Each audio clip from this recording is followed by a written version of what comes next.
turakwitabye karamenya gasani twitabiye ingoma y'urukundo ku izina ry'Imana Data na Mwana Roho Mutagatifu amen.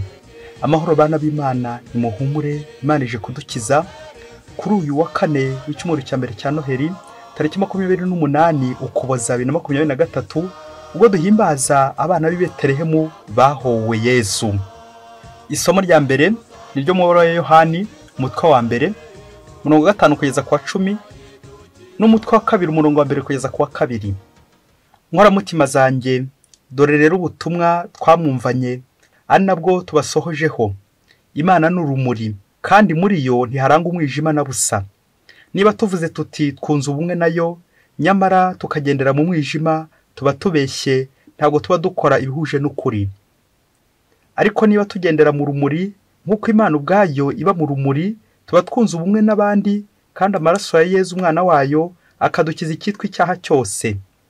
Niba tuvuze tuti nta cyaha tugira, tuba twibeshye ubwacu, nta kuri kuba kuturimo. Ariko niba twishinja ibyaha byacu, Imana idahemuka kandi yuje ubutungane izatubabarira ibyaha byacu kandi duhanagureho icyitwa ubucumuzi cyose. Niba rero tuvuze tuti nta cyaha twigeze dukora, tuba tuyigize umubeshyi kandi ijambo ryayo ntiritubemo. Twana twanjye, ibi mbibandikiye kugira ngo mudacumura. Ariko naho umuntu yacumura, dufite umuvugizi imbere y'Imana Data, ari we Yezu Kristo intungane. Nawe gitambo cy'impongano y'ibyaha byacu, ndetse atari ibyaha byacu byonyine, ahubwo ni iby'isi yose. Iryo ni ijambo ry'Imana.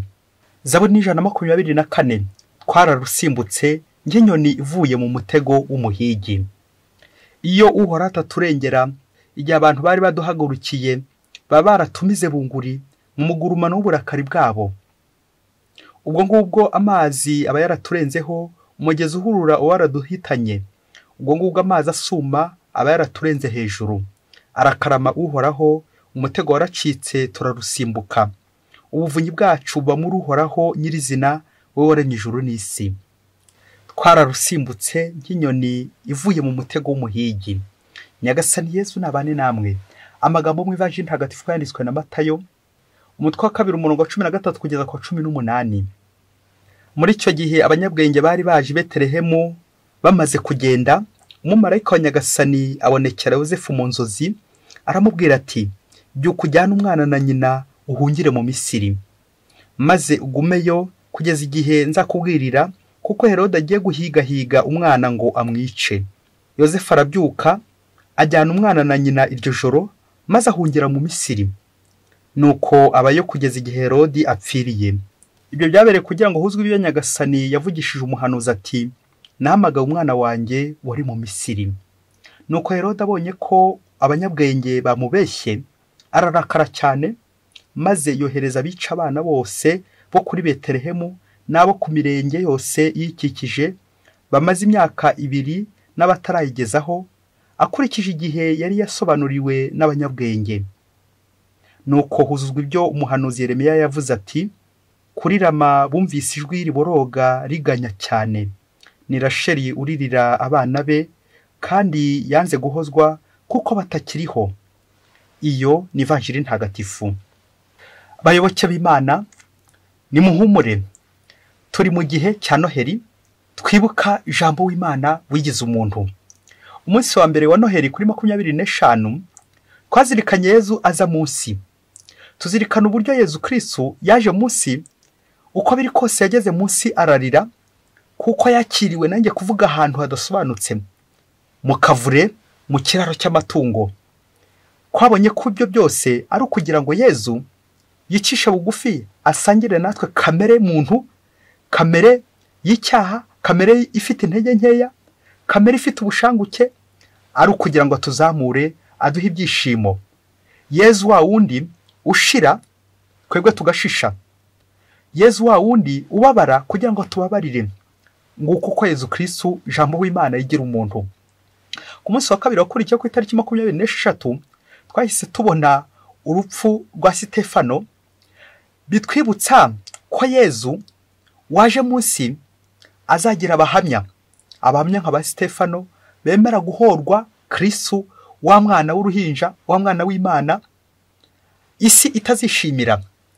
Umunsi wakurikiyeho twabonye urundi rugero rwa Yohani umuhamya w'izuka.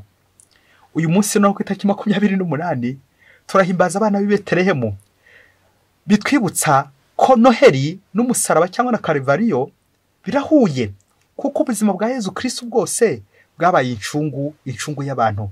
Ntabwo Yezu yaducunguye gusa kuwa gatanu mutagatifu, ahubwo Yezu yaducunguye ubuzima bwe bwose kuva yaza munsi, l'incarnation. Ubutumwa yakoze apostola, uko yigishije byose, uko yapfuye ndetse nuko yazutse azamuka mu ijuru, na n'ubu aracyari gukora ibitangaza.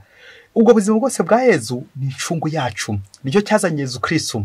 Uyu munsi noneho dufite umwihariko, noneho uha abana batoya tumvise bahorwa Kristo, bahorwa uwo mwana ba Herode bari guhiga kugira ngo mugirire nabi.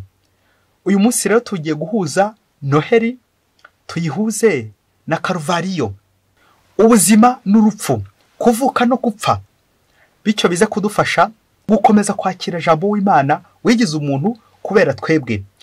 Nyamara abantu ntabwo tubyishimira, dukomeza kwibera mu mwijima, nk'uko Yohani adahwema kubitwibutsa ko urumuri rwaje munsi, ariko twebwe tugakomeza tukibera mu mwijima. Wasanga urimo, wasanga nanjye ndimo. Muri aka kanya tujya kuzirikana ku ngingo y'ubuhemu, bityo nawe uze kuva aha ngaha wabaye umugira neza, kuko abantu tukunze guhemuka, noneho by'akarusho bibi cyane tugahemukira umuntu tugirira neza, tukamera nka yambwa shebuja arangiza kugaburira ibiryo biryoshye, aho kugira ngo inamushimire igakandagira isahani yamuhereyeho ibiryo. Nguko uko benshi tubayeho. Umwana w'Imana araje kugira ngo ducungura dukize, twebwe ntitumurebeye izuba, duhise tugera dute tumujyana mu buhungiro ako kanya. Birababaje babyeyi, ubugome bw'abantu. Nawe uze kuva aha ngaha waretse ubugome. Mbere yuko dukomeza tuzirikana kuri aba bana b'i Betelehemu, inzirakarengane, les saints innocents, reka ubanze wumve ino nkuru ngiye gukubwira. Cyo bikora, ni ufite mushwari hafi yawe, uyifate hafi, kuko hari igihe uza gukenera kwihanagura amarira, yewe ukabagira n'ikiniga, ushobora kuza kurira ariko uze no kwihanagura. Ngo umunsi umwe hirya kure cyane muri Afurika, ngo umubyeyi yari afite umukobwa yabyaye muri batisimu.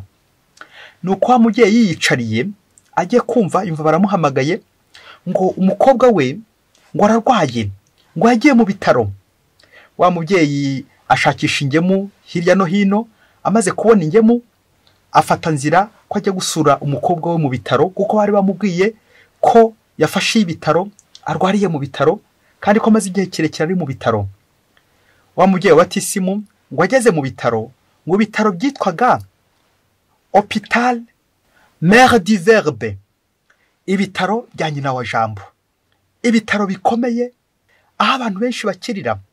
Nuko wa mubyeyi atambuka muri bya bitaro agiye kureba wa mukobwa we, umukobwa wa batisimu. Aragenda agera ku cyumba cya mbere, icya kabiri, icya gatatu, agenda azenguruka baririza izina ry'umukobwa we, baririza izina ry'umukobwa ahantu aherereye muri ibyo bitaro, ko bamubwiye ko arwariye muri ibyo bitaro. Ashakisha hose aramubura, ashakisha hose muri ibyo bitaro aramubura, ibitaro bya nyina wa jambo.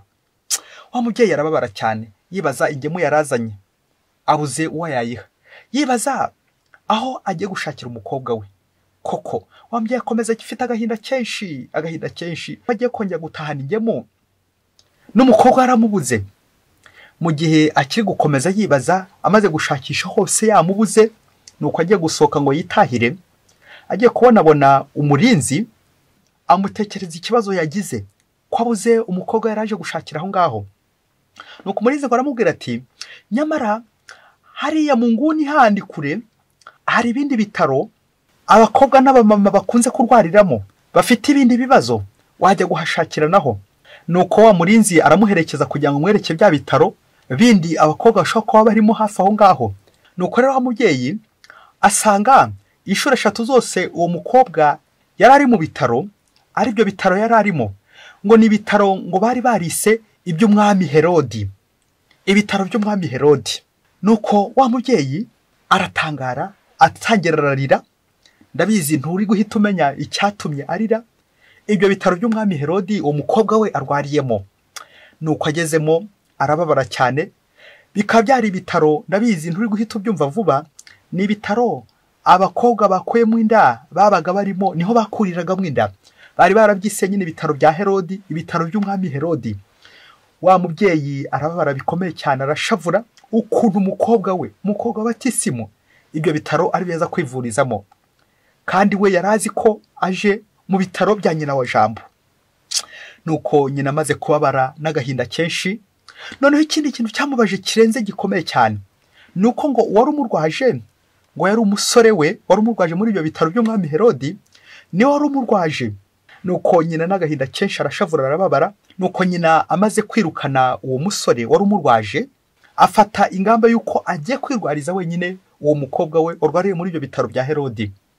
Maze aramubwira ati, umva rero mwana wanjye, koko uje gatatu muri ibi bitaro, ari uyu musore wawe ukurwaje, ari waguteje iki kibazo. Wowe ntabwo bugira umuntu utinyuka akakwicira umwana inshuro ya mbere, inshuro ya kabiri akagufasha kwica umwana wawe, inshuro ya gatatu akongera kwica umwana wawe. Wowe ntabwo babiguteye kubona uwo mwana ari inzirakarengane, uyu utinyuka umwana w'inzirakarengane akaba yamwica.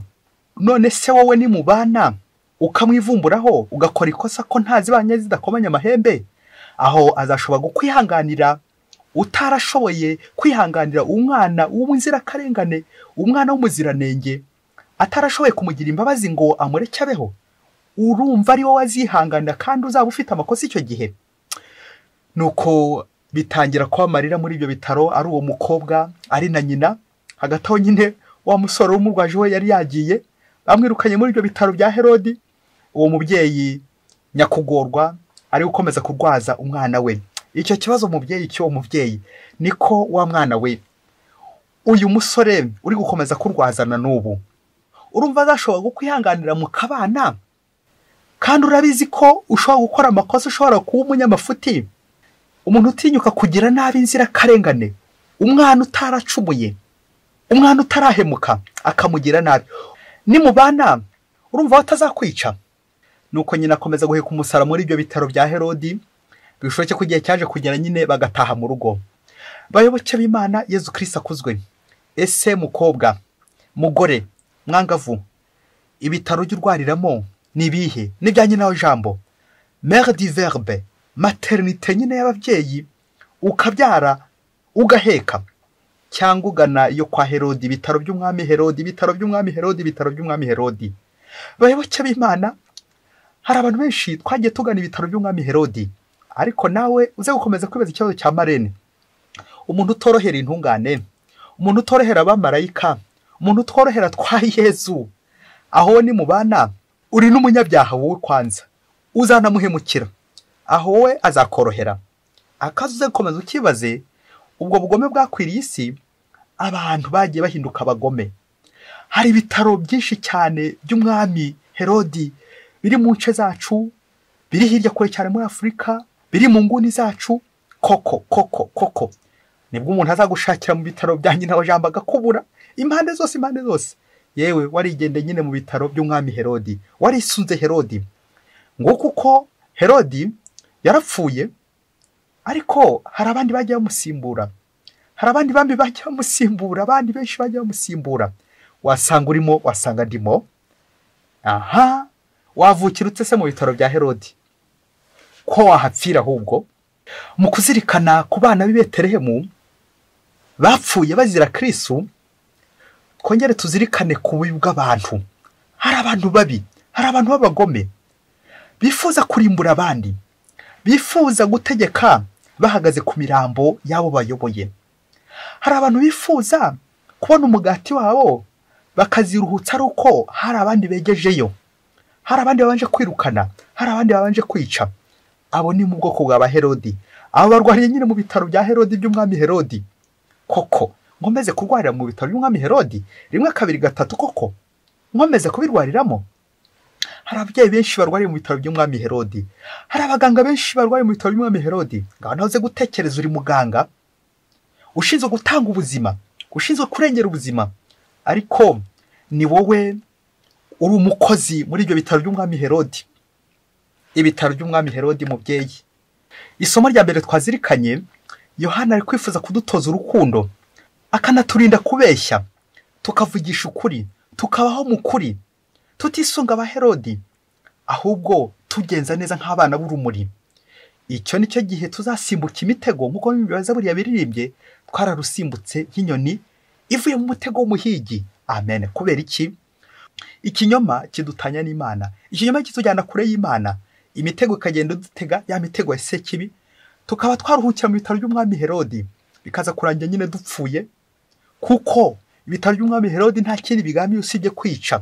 Twabizirikanye mu Evanjiri uyu munsi uburyo umubyeyi Bikira Mariya, aho kugira ngo abone uruhembo nk'abandi babyeyi bose, aho kugira ngo abandi babyeyi baze bamwishimire, bamuhe kugakoma nk'umubyeyi wabyaye neza, none ntiyaciye kabiri, aruhukiye hehe? Mu buhungiro, agiye mu Misiri, agiye kure, arahunze, kandi yaratwaye umwana w'Imana. Ariko ni hahandi ni nyina wa Jambo atwaye Imana, atwaye Jambo w'Imana. N'ubundi Herodi ntacyo azamutwara, kuko Bikira Mariya atwaye Jambo w'Imana, atwaye umukiro. Nubwo ajya mu buhungiro ugatwara umukiro, nta kibazo. Nubwo warwara ukarwara mu bitaro bya Bikira Mariya, ntacyo uzaba. Nubwo warwara ukarwara mu bitaro bya nyina wa Jambo, humura ntacyo uzaba.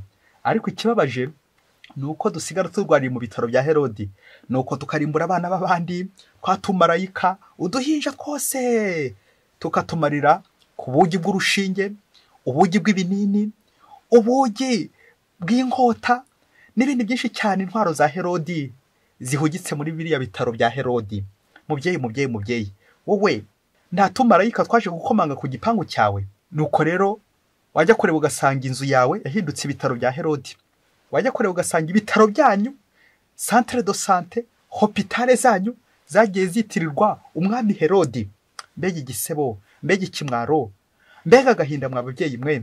Wasanga turi abakristo b'abandi b'indani, ariko ibitaro byacu hari inguni zimwe na zimwe zirimo abakorera Herodi. Ibitaro by'isunze umwami Herodi.